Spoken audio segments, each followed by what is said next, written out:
Okay okay thank you.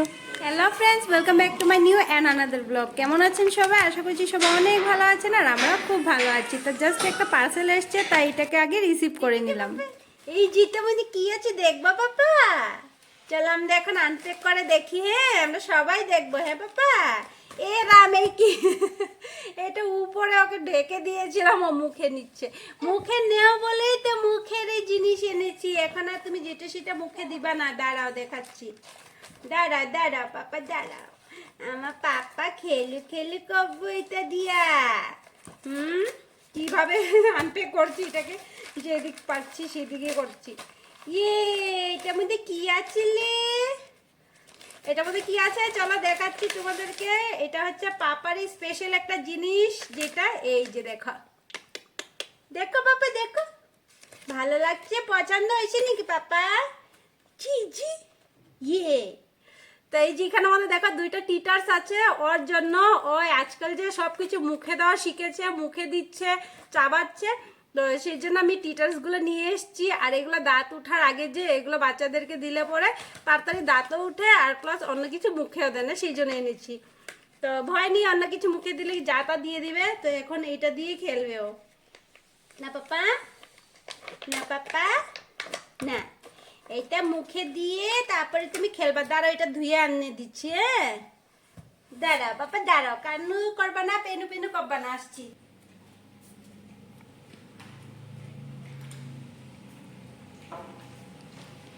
এখন এই যে দুপুর সময় আর ওদেরকে খাবার দিয়েছি। ওরা সবাই দেখো লাইন ধরে বসে একদম ফুড খাচ্ছে। তো ওই জন্যে কী হয়েছে, ওর কি জানি খাওয়া হয়ে গেছে, সেই জন্য রেস্ট নিচ্ছে, বসে আছে। আর তবলু তবলু, তুমি খেয়েছো ফুড?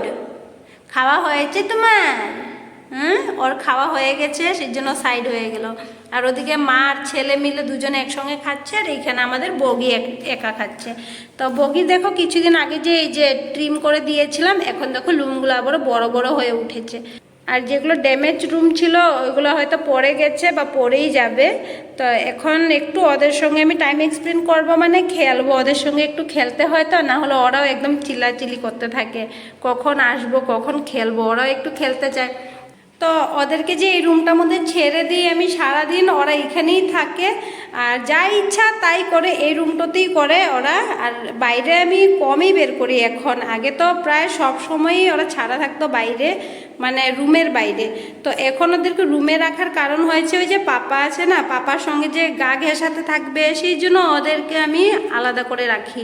আর সময় ওরা বাথরুম টাথরুম করে তো শরীরও নোংরা হয়, তাই পাপার সঙ্গে ওদের ছাড়ি না। ওরা তো আর বুঝতে পারে না, ছোট বাচ্চা বুঝবে না, ওরা গিয়ে সেখানে ওর উপরে উঠে যাবে বা আঁচড়ও লেগে যেতে পারে। তো সেই জন্য ওদেরকে ওদের সেফটির জন্য বা আমার ছেলের সেফটির জন্যই ওদেরকে আলাদা রাখা হয়েছে। তো ওরা এখানেও যে হ্যাপি আছে, কারণ রুমটা অনেক বড় আছে যেহেতু, ওরা এই রুমটার মধ্যেই আরামসে থাকতে পারে, খেলতে পারে। এই যে বাথরুম আছে, বাথরুম ওপেন থাকে সারাদিন, ওরা যখন ইচ্ছা এখানের মধ্যে গিয়ে পিপটি করে, জল রাখা আছে জল খায়। তো এই যে ওদের দেখো আস্তে আস্তে খাবার হয়ে যাচ্ছে। ওর তো আগেই হয়ে গেছিলো, এখন এই যে ওরও হয়ে গেছে। এটা হচ্ছে আমাদের ছেলে ওডি রাইস। দেখো ওর দুইটা চোখ দুই রকমের, দুইটা কালারের। তো খুব কিউট বাচ্চাটা না? এই বাচ্চাটা খুবই কিউট, খুব সুন্দর বাচ্চা। এটা ছেলে আর ও হচ্ছে মেয়ে। আর তো ব্লু, ও আমার কথা খুব গুরুত্ব দিয়ে শুনছে মনে হচ্ছে। আর এখানে ফটো সেশন করতে বসেছে, যে মা ফটো সেশন করবে ওর। ওলে বাবালে, পোস্ট দিচ্ছে, পোস্ট দিচ্ছ তুমি? আর তুবলু তুবলু, দেখো দেখো এদিকে দেখো।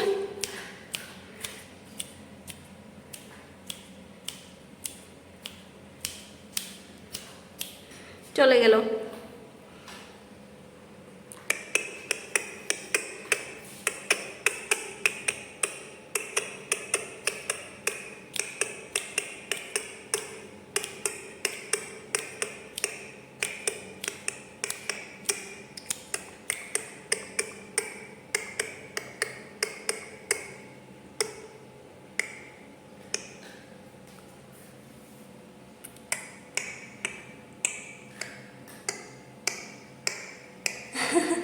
ওরে খুব ভালো লাগছে, কিউট লাগছে ওকে।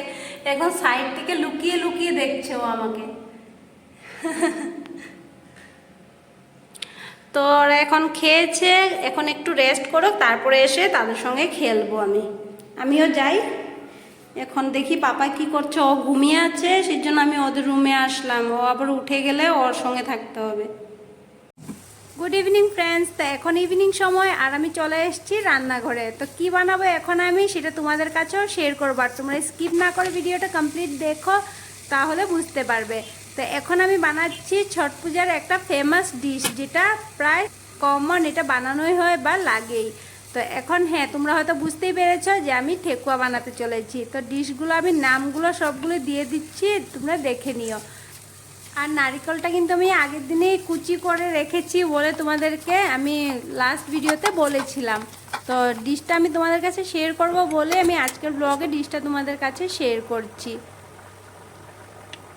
এখন কড়াইতে একটু রিফাইন তেল দিয়ে দিয়েছি, আর এই সাইডে দেখো আমি তরকারিও বসিয়েছি, মানে দুটা কাজ আমি একসঙ্গেই করছি, কারণ পাপা ঘুমিয়ে আছে। তো এখন তাড়াতাড়ি করে যদি রান্না না করি তাহলে রান্নার হবে না, রাতে অনেক দেরি হয়ে যাবে, আর বড় কাজের থেকে চলে আসবে, সেই জন্য আমি দু চুলাতে দুটাই রান্না করছি।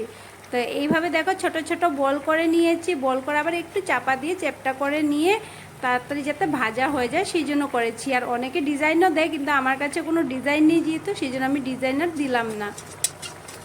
কড়ার তেলটা যখন পুরোপুরি গরম হয়ে গেছে তখন চুলার আঁচটাও আমি একটু কমিয়ে দিয়েছি।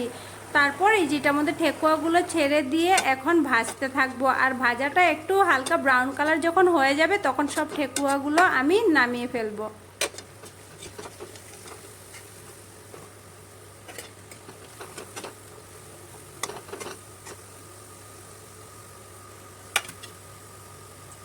আর বাকি যেগুলো ছিল সেগুলোও আমি এখন কড়াইতে দিয়ে দিলাম। তো অলমোস্ট বানানো হয়েই গেছে। এখন চলো একটু ট্রাই করে দেখি যে কেমন বানালাম আর স্বাদ হয়েছে কিনা, সেটা আমি একটু ট্রাই করে তোমাদেরকেও বলছি। তো ফ্রেন্ডস, সত্যি অনেক ভালো হয়েছে, অসাধারণ। তো তোমরাও চাইলে এরকমই বানিয়ে খাও ঘরে, আর আমাকে কমেন্টে জানিও কেমন হয়েছে। তো আর বাকি ঠেকুয়া দেখো আমার বরের জন্য ওয়েট করছে, ও কাজের থেকে আসলে পরে খাবে। তো ফ্রেন্ডস, আজকে ব্লগটা এই পর্যন্তই রাখবো, আর বেশি বড় করবো না।